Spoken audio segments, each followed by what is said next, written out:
right. That's all we got here. Good morning, Dana. How are you doing this morning?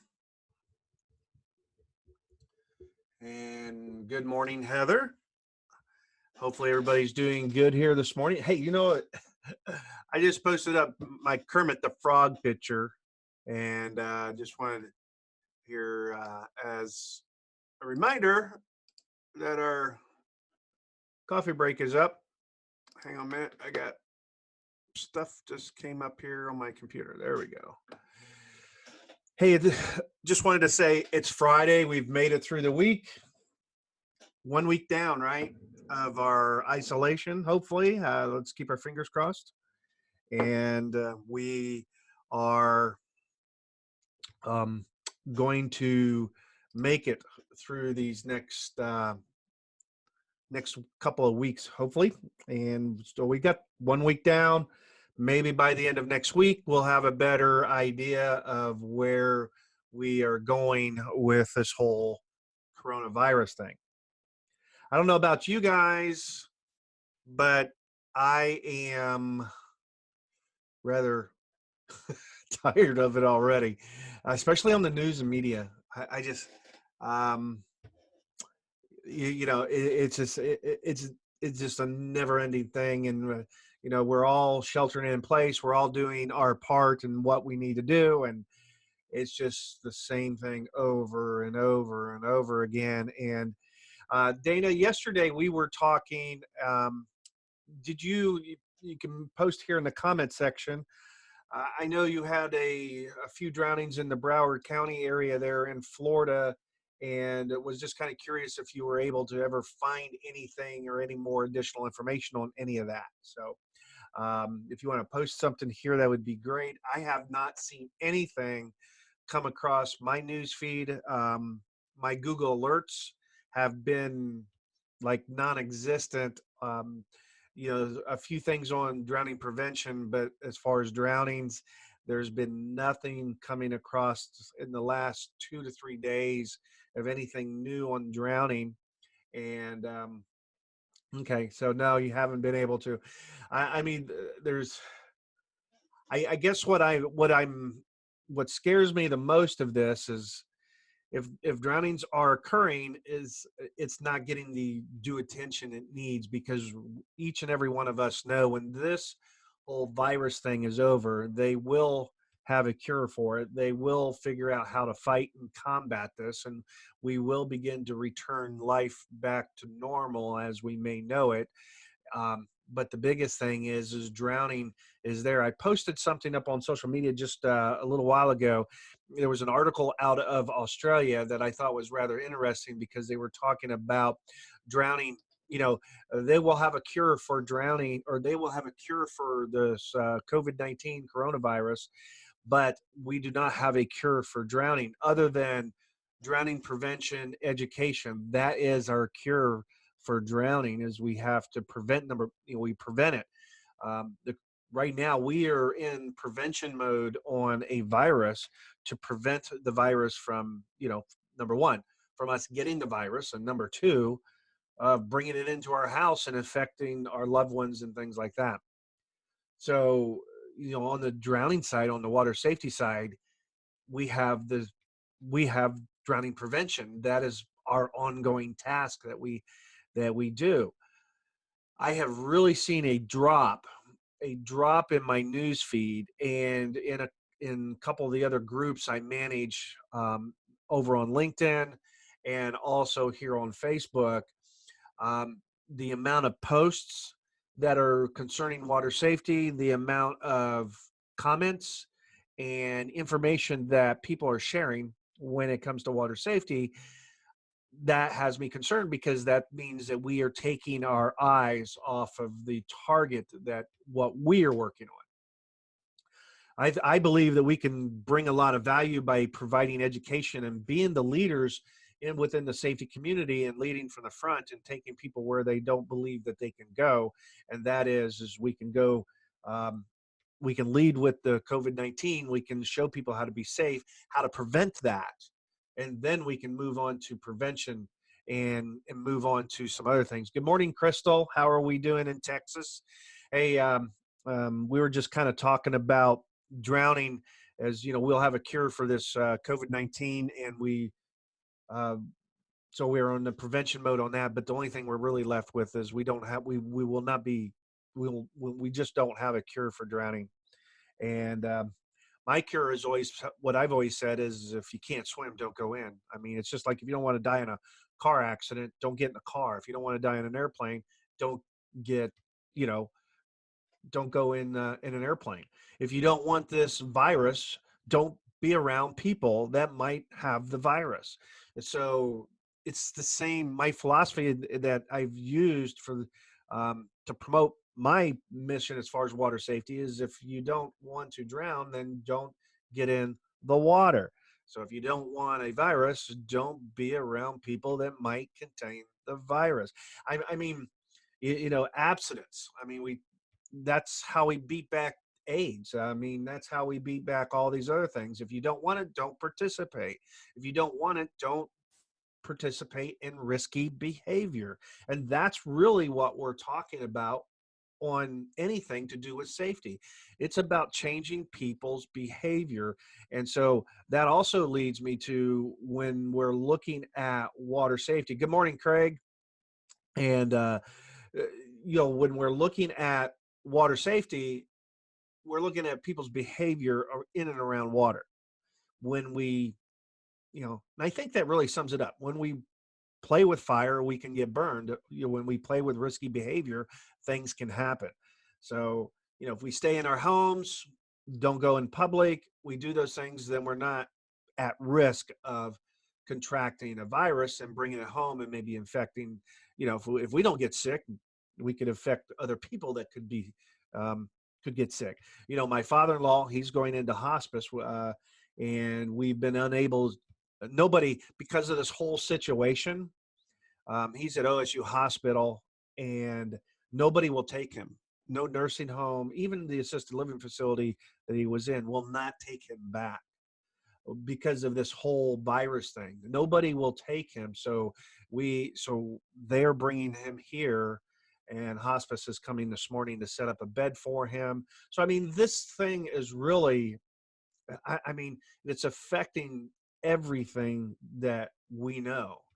And we're going to come out of this, and we're all going to have to go back to our water safety missions. We're all going to have to go back and do these things. And I want to, on Friday, I always talk about Fridays.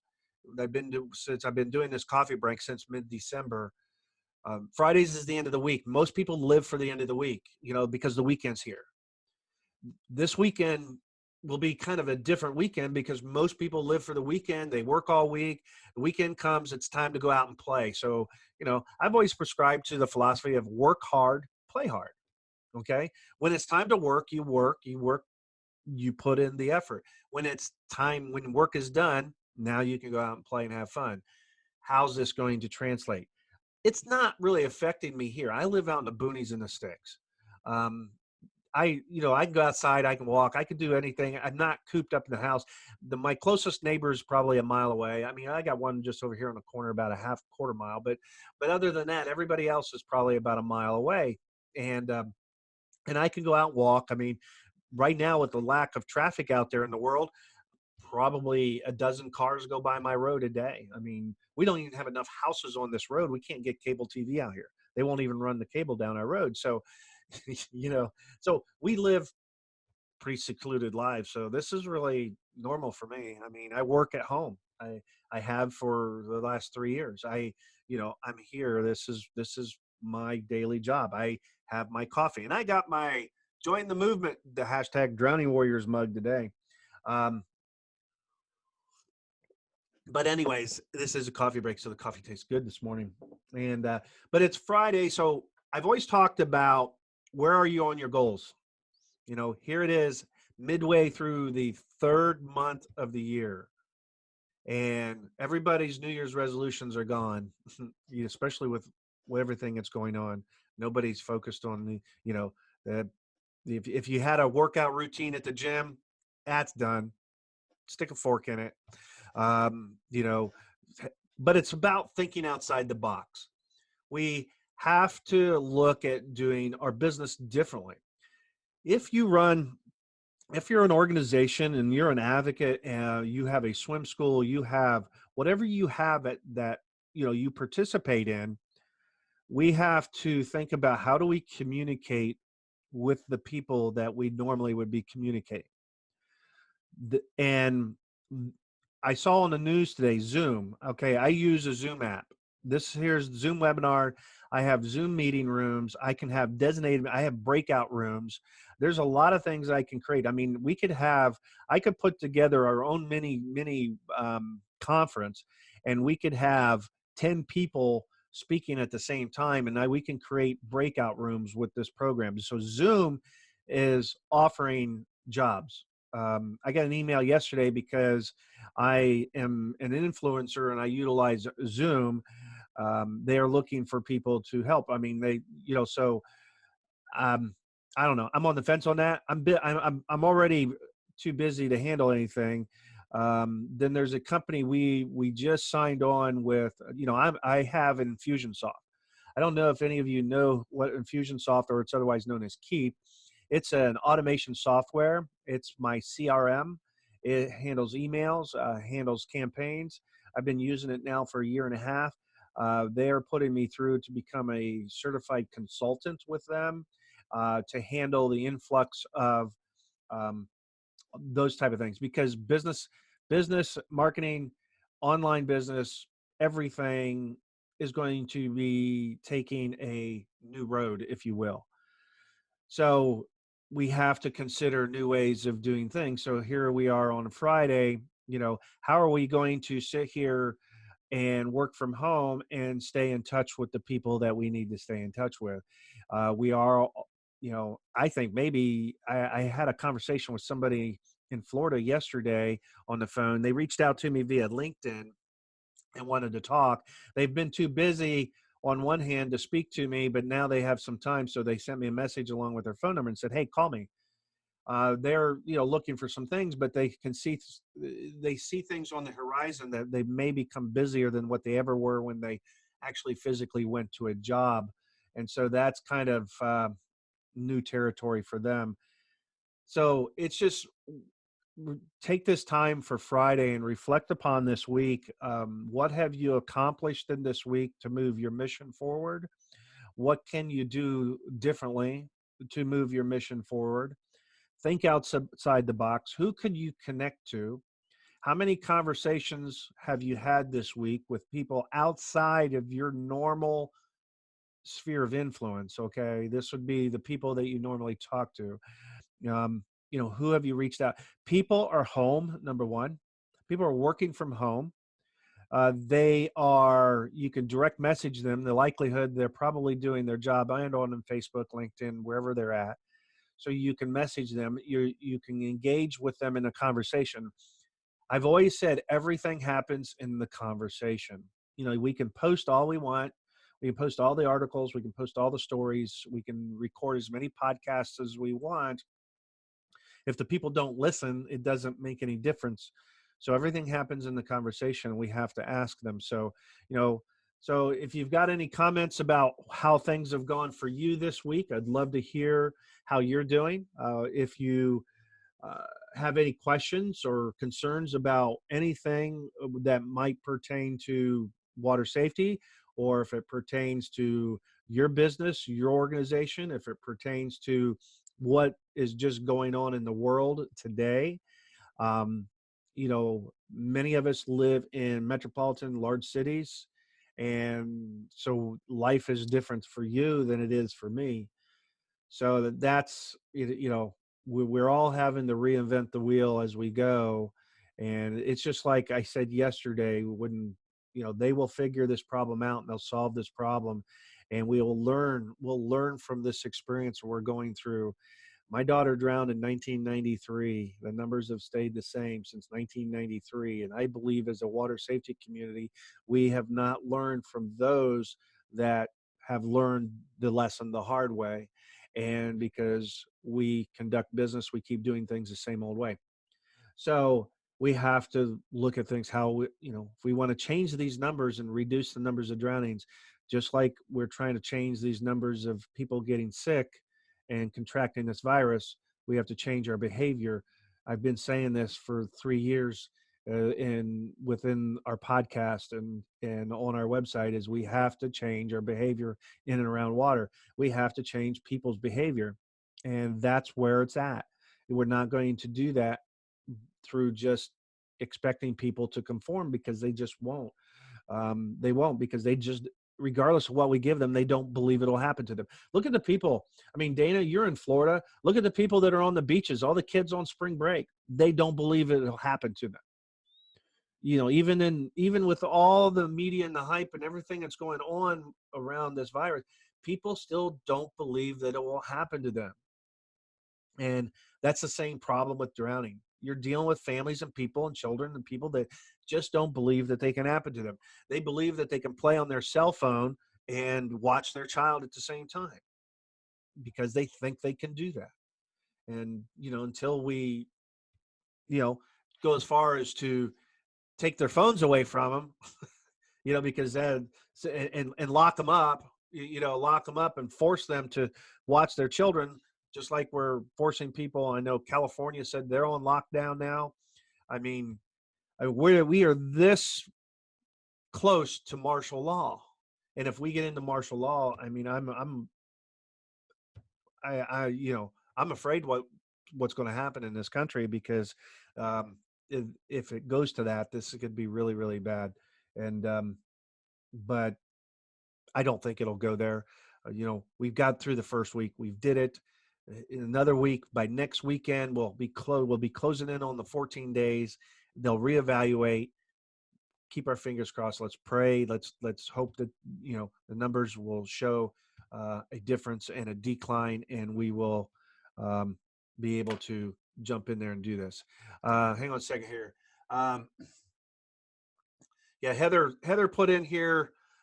She's seen a lot of resources being sent out on Facebook and such about activities for parents to do with their kids at home.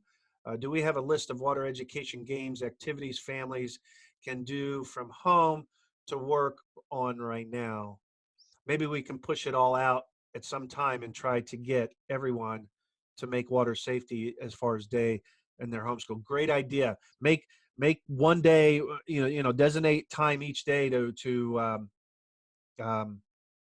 put that in there and add water safety. Uh, yeah, and Dana's saying she's going to have to jump over and start delivering donuts and cleaning wipes to CJ school for the birthday. So hope you all have a great day, rest of the day.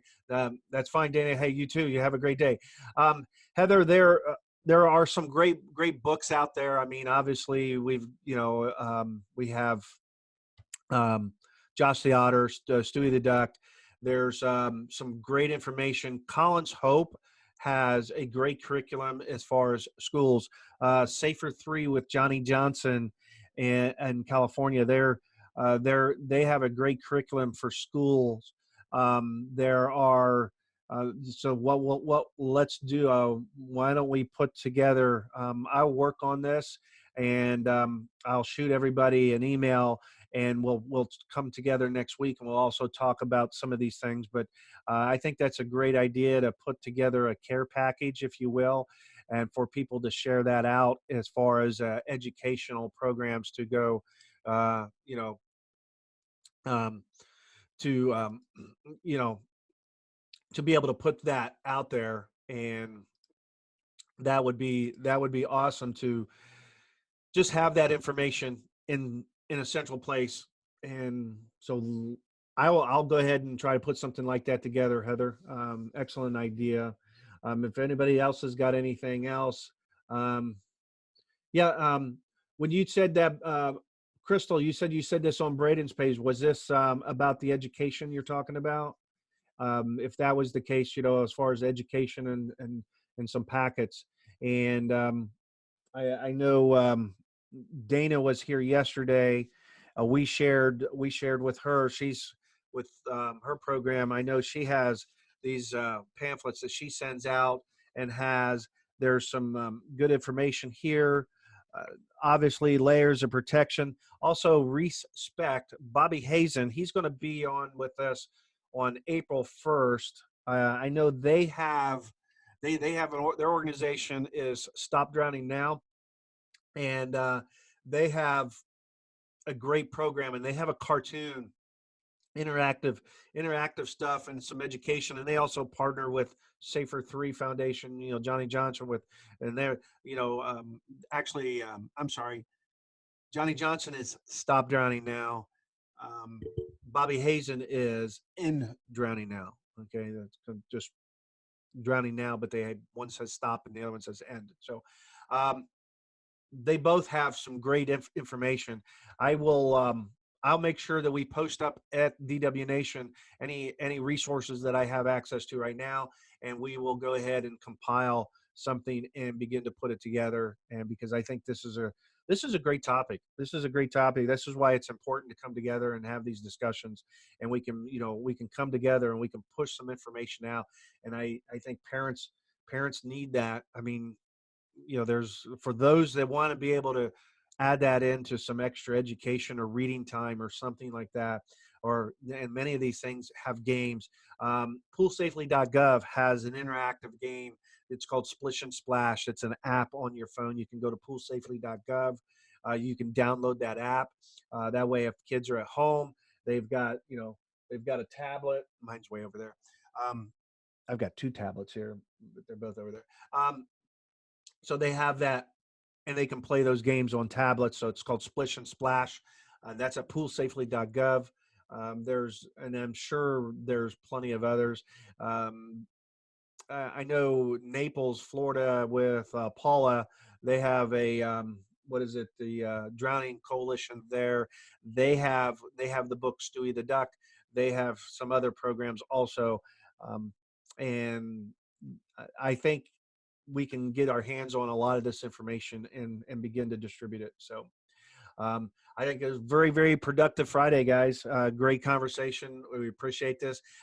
We are working with a couple of guests next week. If you're not familiar, we are trying to we're just kind of working out the details as far as when would be a good time. But we have Kenny Rowland, who is a icon in water safety, especially in the African American community, and also working in Broward County and inner city Dade County down there in Florida.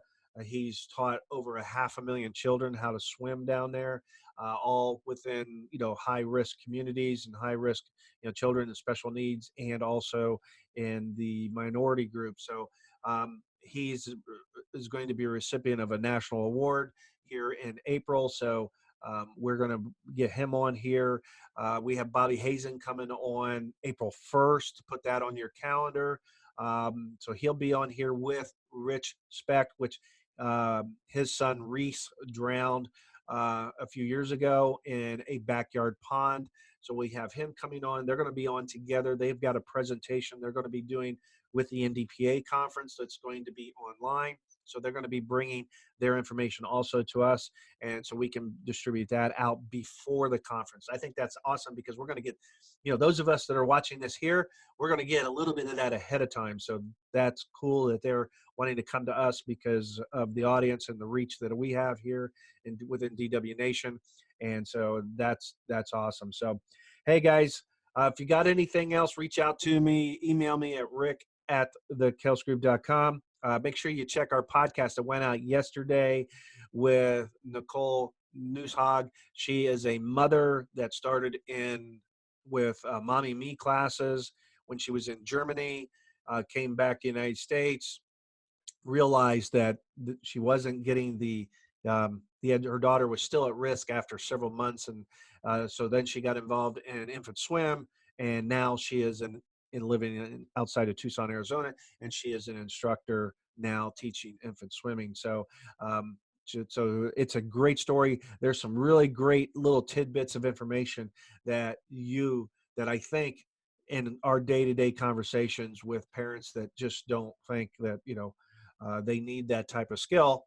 There's some really good information there, little tidbits that she shared with us. So go ahead and do that. Reach out to her, pick her brain. She's not had a personal experience with drowning, personally in herself and her own life and family. She is working with one family that has had a non-fatal drowning, so um, she has so she understands how important her job is now. So it's an excellent podcast. Okay, so with that being said, you guys are all awesome. It's Friday. It's time to go warm my coffee. So you guys have a great day. Unless anybody else has any other questions, let me just check here.